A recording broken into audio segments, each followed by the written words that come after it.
Je sais pas. Bonjour. Buenas tardes. Et merci pour votre invitation. Je suis très touchée d'être ici parmi vous dans ce lieu magnifique.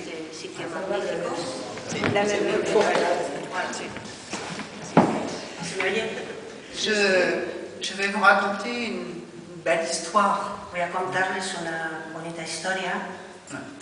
Il y a, en fait, l'association Scène d'enfance et d'ailleurs est une association qui est formée tout à la fois d'artistes, de programmateurs, de responsables culturels. Ouais, non, mais je crois que c'est mieux si je développe un petit peu. Ouais. Hein, je crois que c'est un peu mieux. Parce que Oui, ça va. j'essaye. Voilà. Donc, plusieurs professions qui ont toutes le même objectif. L'associación Scène d'enfance et d'ailleurs es una asociación que está de hecho formada por muchos profesionales de distintos campos, actores, programadores, gestores culturales, y que tienen todos el mismo objetivo. Tu peux répéter l'objectif? Je vais vous dire. Cet objectif, c'est celui que vous avez déjà dit à cette table, qui est la rencontre de l'enfant, de l'adolescent, avec les arts vivants, la rencontre des artistes, des programmateurs, des médiateurs, avec les enfants. Este objetivo, ya se ha dicho en esta mesa, supone el encuentro de los niños y de los jóvenes con el arte y el encuentro de los actores, los gestores, los programadores con la infancia. Un enfant, un adolescent qui est aujourd'hui réellement l'acteur de sa propre vie culturelle, autonome. Un niño o un adolescente que hoy es realmente el actor de su propia vida cultural, es autónomo. Certes, nous travaillons pour la société de demain, mais nous travaillons aujourd'hui et maintenant, dans un contexte. Trabajamos ciertamente para la sociedad de mañana, pero trabajamos hoy en este contexto actual. Donc cette histoire, je vais vous raconter, commence à peu près vers les années 2007-2008. Il y a eu, mis en place par l'association Scène d'enfance et d'ailleurs, un état des lieux, des conditions de production et de diffusion du spectacle vivant pour la jeunesse.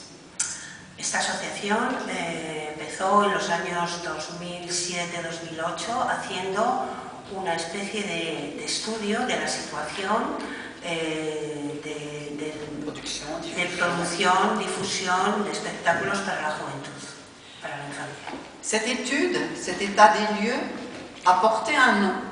Il s'est appelé Photographie d'une dynamique fragile. Este estudio tiene un nombre que se ha llamado Fotografía de una dinámica frágil. Donc, la dynamique, nous avons désiré qu'elle devienne durable et pérenne. Y nosotros nos hemos propuesto que la dinámica, que era frágil, se vuelva durable y durable, pérenne, c'est la même chose. Durable, stable. Si. Alors, nous avons relevé nos manches. Nos hemos arremangado et nous avons décidé, l'association, avec d'autres associations et de très nombreux professionnels, nous avons décidé d'écrire un manifeste. Alors, bueno, la asociación se arremangó y con otras asociaciones y con otros profesionales muy numerosos han escrito un manifiesto. Un manifeste pour une politique artistique et culturelle du spectacle vivant en direction de la jeunesse. Un manifiesto para una política cultural del espectáculo en vivo dirigido a la juventud. Mais ce manifeste, nous ne l'avons pas écrit en nous mettant à quelques-uns autour de la table. Este manifiesto no se ha escrito poniéndose en una mesa unas pocas personas. Nous avons désiré que ce soit véritablement la participation de la profession, que cela existe au plus près de la profesión, au plus près de tous les territoires.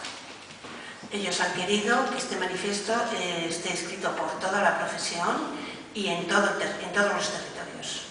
Il y a eu, pendant 2 ans, à peu près 1000 professionnels qui se sont réunis sous forme de chantier de réflexion.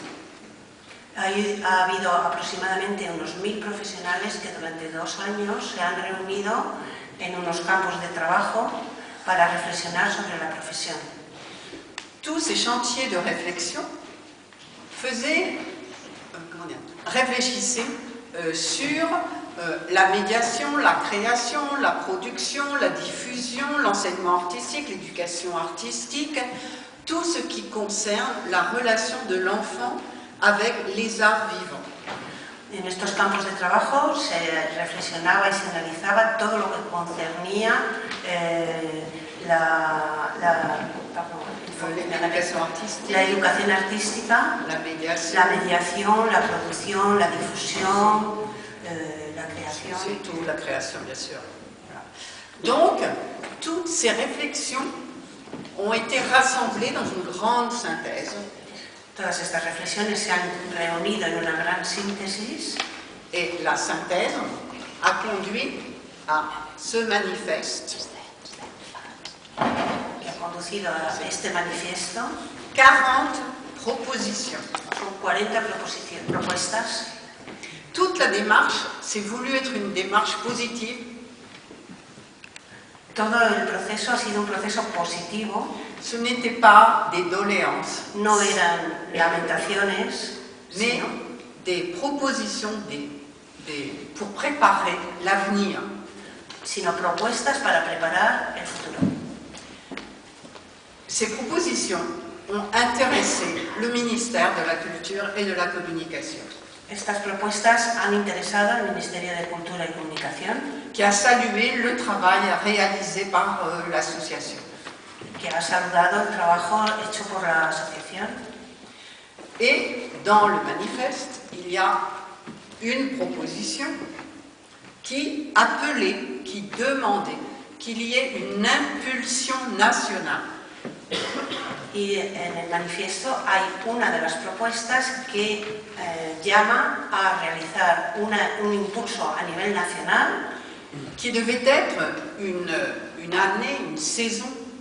Que debería ser durante un año o una temporada. Pour le jeune public, pour la jeunesse. Dedicada al público joven. Maintenant, nous sommes entrés dans cette période. Ahora hemos entrado en este periodo, en este tiempo. Qui a commencé en juillet en Avignon, ouverte par le ministère de la Culture, la ministre Aurélie Filippetti, et qui se terminera en décembre 2015, donc 18 mois pour une belle saison. Esta temporada ha empezado en el Festival de Avignon en agosto. Ha sido abierta por la ministra Aurélie Filippetti. Elle a changé, ce n'est plus la même ministre. Que no es la ministra que hay ahora. Y ha empezado en julio.